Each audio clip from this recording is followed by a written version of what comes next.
আর নয় হতাশা, আর নয় দুশ্চিন্তা। ১ মিনিটে আপনাদের হতাশা আর দুশ্চিন্তা দূর করার জন্য একটা উপায় নিয়ে চলে আসলাম। হে এভরিওয়ান, আসসালামু আলাইকুম। It's me Khadija's daily blog page again. কেমন আছেন সবাই? আশা করি সবাই ভালো আছেন। আমি আলহামদুলিল্লাহ ভালো আছি। প্রথমেই আপনারা দেখতে পেরেছেন যে আমি সুপার ক্লে নিয়েছি। আর এই সুপার ক্লেটা দিয়ে আপনাদের হতাশা দুশ্চিন্তা মুক্ত করার জন্য আমি চলে আসলাম। আজকে কোনো রেসিপি না, আজকে একটা ঘরোয়া নিজা টেকনিক আপনাদের সাথে শেয়ার করব। সবার ঘরেই কম বেশি ফার্নিচার আছে।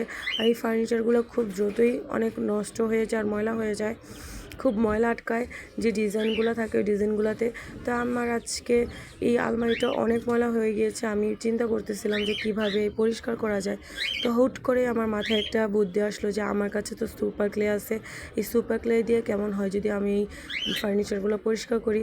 তো প্রথমে আমি সাদা কালার থেকে একটা সুপার ক্লে নিয়ে আমি এখানে সুপার ক্লে দিয়ে ফার্নিচারের যে ডিজাইনগুলো আছে ডিজাইনগুলো উপর থেকে পরিষ্কার করে নিচ্ছি প্রথমে। তারপর যে ডিজাইনগুলো আছে আমি ভিতরে চেপে চেপে সব ময়লাগুলো উঠিয়ে নিচ্ছি। আপনারা যখন এটা ইউজ করে আপনাদের ময়লাগুলো পরিষ্কার করবেন তাহলেই বুঝতে পারবেন। দেখেন আমার সাদা ক্লেটা কিন্তু খুব কালো হয়ে গিয়েছে, তাই আমি সাদা ক্লেটাই নিয়েছি আপনাদের দেখানোর জন্য। আমি খুব ভালো করে এই ফার্নিচারগুলো পরিষ্কার করে নিয়েছি আর অল্প সময়ে। আপনারাও অবশ্যই এই ক্লে দিয়ে, সুপার ক্লে দিয়ে আপনারা ফার্নিচারগুলো পরিষ্কার করে নিতে পারেন খুব দ্রুতভাবেই। আমি এই সুপার ক্লে দিয়ে ফার্নিচার পরিষ্কার করে খুব ভালো একটা রেজাল্ট পেয়েছি, তাই আমার ভিউয়ার্সদের সাথেও শেয়ার করলাম। আপনারা অবশ্যই আপনাদের বাসার ফার্নিচারগুলো এই সুপার ক্লে দিয়ে পরিষ্কার করে নেবেন, তাহলে এটার বেনিফিটটা আপনারা বুঝতে পারবেন। তারপর আমি দুই সাইডের ফার্নিচারগুলো ভালো করে পরিষ্কার করে নিয়েছি আর আপনাদেরকে খুব কাছ থেকে দেখিয়ে দিচ্ছি যে কতটা পরিষ্কার হয়েছে। তারপর আমি ক্লের ভিতরে একটু নারিকেলের তেল নিয়ে বার্নিশের জন্য এখানে আমি ক্লের ভিতরে তেলটা লাগিয়ে ফার্নিচারের যে ডিজাইনটা আছে ওই ডিজাইনটার ভিতরে আমি চেপে চেপে লাগিয়ে দিচ্ছি।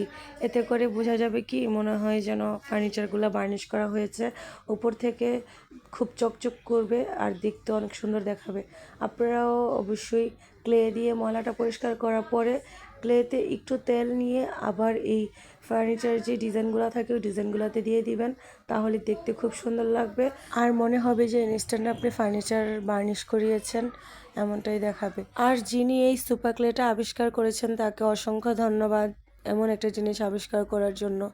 আমাদের ঘরোয়া কাজের ভিতরে কিন্তু এই কাজগুলো আমাদের করে ওঠা হয় না তাড়াতাড়ি করে, খুব সময়ের দরকার। আর আজকে আমি এই সুপার ক্লেটা দিয়ে খুব তাড়াতাড়ি করে আমার অনেক কষ্টের কাজটাকে আমি ছোট করে নিয়েছি। আর আপনাদেরকে লাস্টে দেখিয়ে দিচ্ছি যে আমার আলমারির লুকটা কেমন হয়েছে। আপনারা দেখেই বুঝতে পেরেছেন যে আমার আলমারিটা খুব ক্লিন দেখাচ্ছে। আসলেই আমি এই কাজটা করে আলহামদুলিল্লাহ অনেক বেনিফিট পেয়েছি। আপনারা অবশ্যই ট্রাই করবেন। আর আমার ভিডিওটা ভালো লাগলে একটু বেশি করে শেয়ার করে দিবেন, সবাইকে দেখার সুযোগ করে দিবেন। সবাই ভালো থাকবেন, সুস্থ থাকবেন। Thanks for watching our video. আল্লাহ হাফেজ।